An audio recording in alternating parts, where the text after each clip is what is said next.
Hi friends, എല്ലാവർക്കും recipes by രേവതിയുടെ ഒരു പുതിയ എപ്പിസോഡിലേക്ക് സ്വാഗതം.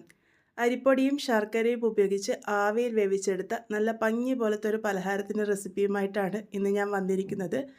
ഇതുണ്ടാക്കാനായിട്ട് എല്ലാവരുടെയും വീട്ടിൽ സാധാരണഗതിയിൽ കാണുന്ന കുറച്ച് ചേരുവകൾ മാത്രമേ ആവശ്യമായിട്ടുള്ളൂ. അതുപോലെ 15 മിനിറ്റിൽ നമ്മളുടെ ഈ ഒരു പലഹാരം തയ്യാറായി കിട്ടും. അപ്പോൾ ഇതെങ്ങനെയാണ് ഉണ്ടാക്കുകയെന്നൊക്കെ നമുക്കൊന്ന് നോക്കിയിട്ട് വരാം. അതിനായിട്ട് ഞാനിവിടെ മിക്സറിൻ്റെ വലിയ ജാർ എടുത്തിട്ടുണ്ട്. ഇതിൽ വെള്ളപ്പറ്റി ഇല്ലാതിരിക്കാൻ വേണ്ടിയിട്ട് നല്ലപോലെ ഒന്ന് ശ്രദ്ധിക്കണം. അതിനുശേഷം നമുക്കിതിലേക്ക് 2 മുട്ടയാണ് ചേർത്ത് കൊടുക്കുന്നത്.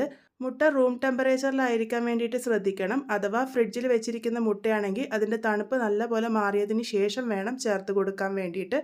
ഇനി ഇതിലേക്ക് ചേർത്ത് കൊടുക്കുന്നത് ശർക്കര പൊടിച്ചതാണ്. ഞാനിവിടെ 1/2 കപ്പ് അളവ് പൊടിച്ച ശർക്കരയാണ് ചേർത്ത് കൊടുത്തിരിക്കുന്നത്.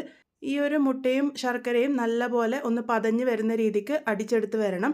ഇത് ഹൈ സ്പീഡിൽ വേണം നമ്മൾ അരച്ചെടുക്കാൻ വേണ്ടിയിട്ട്. ഒരു 2 മുതൽ 3 മിനിറ്റ് നേരത്തേക്ക് അരച്ചെടുത്താൽ മതി. ഇതിലേക്ക് ഒരു 2 ടേബിൾ സ്പൂൺ അളവിൽ റിഫൈൻഡ് ഓയിലാണ് ഞാനിവിടെ ചേർത്ത് കൊടുക്കുന്നത്. മണമില്ലാത്ത ഏത് ഓയിൽ വേണമെങ്കിലും ചേർക്കാം. ഇനി ഇത് ലോ സ്പീഡിൽ വേണം നമ്മളിത് കറക്കിയെടുക്കാൻ വേണ്ടിയിട്ട്. ജസ്റ്റ് ഒന്ന് മിക്സ് ചെയ്യാൻ വേണ്ടി പാകത്തിനും ഒന്ന് കറക്കിയെടുത്താൽ മതി. ലോ സ്പീഡിലായിരിക്കാൻ വേണ്ടി ശ്രദ്ധിക്കണം. ഇനി ഇതിലേക്ക് 1/2 ടീസ്പൂൺ അളവിൽ വാനില എസൻസ് ചേർത്ത് കൊടുത്തിട്ടുണ്ട്. ആ ഒരു മുട്ടയുടെ മണക്ക മാറിക്കിട്ടാൻ വേണ്ടിയിട്ടാണ്. ഇനി ഇതിലേക്ക് ആവശ്യമായിട്ടുള്ളത് 1/2 കപ്പ് അളവ് അരിപ്പൊടിയാണ്. നല്ല ഫൈനായിട്ടുള്ള വറുത്ത അരിപ്പൊടിയാണ് നമ്മൾ ഇതിലേക്കായിട്ട് ഉപയോഗിക്കേണ്ടത്. പത്തിരിപ്പൊടി എന്നൊക്കെ പറഞ്ഞ് കിട്ടുന്ന ആ ഒരു പൊടിയാണ് നമ്മൾ ഇതിലേക്ക് ഉപയോഗിക്കേണ്ടത്. തരികൾ ഇല്ലാതിരിക്കാൻ വേണ്ടിയിട്ട് പ്രത്യേകം ശ്രദ്ധിക്കണം. ഇനി ഇതിലേക്ക് 1 ടീസ്പൂൺ അളവിൽ ബേക്കിംഗ് പൗഡറാണ് ഞാൻ ചേർത്ത് കൊടുത്തത്. ബേക്കിംഗ് പൗഡർ വേണ്ടാന്നുണ്ടെങ്കിൽ നിങ്ങൾ 1 മുട്ടയും കൂടെ ചേർത്ത് കൊടുത്താൽ മതിയാകും. ഇതിലേക്ക് ഒരു നുള്ളു ഉപ്പും കൂടെ ചേർത്തിട്ട് ഏറ്റവും ലോ സ്പീഡിൽ ഒന്ന് കറക്കിയെടുത്തിട്ടുണ്ട്. ഈ ഒരു പാകത്തിനാണ് നമ്മളുടെ കൂട്ടുണ്ടാകുക. അഥവാ നിങ്ങളുടെ കൂട്ട് കട്ടിയായിട്ടാണ് ഇരിക്കുന്നതെങ്കിൽ അത് പാൽ ഉപയോഗിച്ചിട്ട് കൺസിസ്റ്റൻസി റെഡിയാക്കിയാൽ മതി. പാൽ ഉപയോഗിക്കുന്നുണ്ടെങ്കിൽ റൂം ടെമ്പറേച്ചറിലുള്ള പാലായിരിക്കാൻ വേണ്ടിയിട്ട് ശ്രദ്ധിക്കണം. ഇനി ഇത് സെറ്റ് ചെയ്തെടുക്കാനാണ് പോകുന്നത്. അതിന് വേണ്ടിയിട്ട് ഞാൻ ഇതുപോലത്തെ ചെറിയ ഒരു കറിപ്പാത്രമാണ് ഉപയോഗിച്ചിരിക്കുന്നത്. ഈ ഒരു പാത്രത്തിൽ തന്നെ സെറ്റ് ചെയ്യണമെന്നൊന്നുമില്ല. നിങ്ങൾക്ക് ഏത് ടൈപ്പ് പാത്രം വേണമെങ്കിലും ഉപയോഗിക്കാം.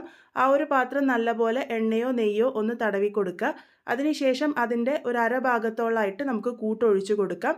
എന്നിട്ട് ഇത് നല്ലപോലെ ഒന്ന് 2-3 പ്രാവശ്യം ടാപ്പ് ചെയ്ത് കൊടുക്കുക. ഇതിൻ്റെ മുകളിലേക്കായിട്ട് ഞാൻ കുറച്ച് ബദാം ചെറുതായിട്ട് അരിഞ്ഞതും കൂടെ ചേർത്ത് കൊടുത്തിട്ടുണ്ട്. ഓപ്ഷനിലാണ്, ഇഷ്ടമുണ്ടെങ്കിൽ മാത്രം ചേർത്താൽ മതി.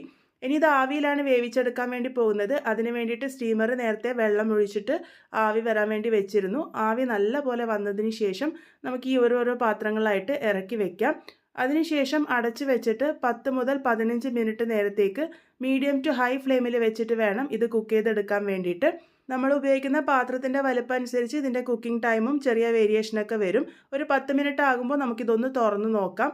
ഞാനിപ്പോൾ ഇവിടെ 15 മിനിറ്റ് നേരത്തേക്കാണ് ഇത് കുക്ക് ചെയ്തെടുത്തത്. ഇതിപ്പോൾ പാകത്തിന് റെഡി ആയിട്ടുണ്ട്. അതിൻ്റെ ഷേപ്പ് ഒന്ന് ചെറുതായിട്ട് ചെരിഞ്ഞിട്ടാണ് എനിക്ക് കിട്ടിയിരിക്കുന്നത്.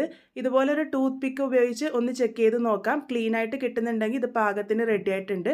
അപ്പോൾ അതാ നല്ല സോഫ്റ്റ് ആയിട്ടുള്ള നമ്മളുടെ അരിപ്പൊടി ഉപയോഗിച്ചിട്ടുള്ള കേക്ക് ഇവിടെ റെഡി ആയിട്ടുണ്ട്. ഇതിൻ്റെ ചൂട് നല്ലപോലെ ആറി വന്നതിന് ശേഷം വേണം നമ്മൾ ഡീമോൾഡ് ചെയ്തെടുക്കാൻ വേണ്ടിയിട്ട്. ഇപ്പോൾ നല്ലപോലെ തന്നെ ചൂടാറി വന്നിട്ടുണ്ട്. കൈ ഉപയോഗിച്ച് ഇതുപോലെ സൈഡൊക്കെ ഒന്ന് ഇളക്കിയെടുക്കുക. അതിനുശേഷം കയ്യിലേക്കൊന്ന് ടാപ്പ് ചെയ്തെടുക്കുകയാണെങ്കിൽ ഈസി ആയിട്ട് നമുക്കത് ഡീമോൾഡ് ചെയ്തെടുക്കാൻ വേണ്ടി പറ്റും. ഒട്ടും തന്നെ പറ്റിപ്പിടിക്കുകയോ ഒന്നും ചെയ്യില്ല. വളരെ സോഫ്റ്റ് ആയിട്ടുള്ള നല്ല ടേസ്റ്റി ആയിട്ടുള്ള നമ്മളുടെ അരിപ്പൊടി ഉപയോഗിച്ചിട്ടുള്ള കേക്ക് ഇവിടെ റെഡി ആയിട്ടുണ്ട്. നിങ്ങൾക്ക് കാണുമ്പോൾ തന്നെ മനസ്സിലാകുന്നുണ്ടാവും നല്ല പഞ്ഞി പോലെയാണ് നമ്മളുടെ കേക്ക് ഇരിക്കുന്നത്. 15 മിനിറ്റിൽ നമ്മളുടെ കേക്ക് ഇവിടെ റെഡിയായി കിട്ടിയിട്ടുമുണ്ട്. അപ്പോൾ എല്ലാവരും ട്രൈ ചെയ്ത് നോക്കുമെന്ന് പ്രതീക്ഷിക്കുന്നു. ഫീഡ്ബാക്സ് ഒക്കെ പറയാൻ മറക്കരുത്. വീണ്ടും ഒരു നല്ല റെസിപ്പിയുമായി വളരെ പെട്ടെന്ന് തന്നെ കാണാം.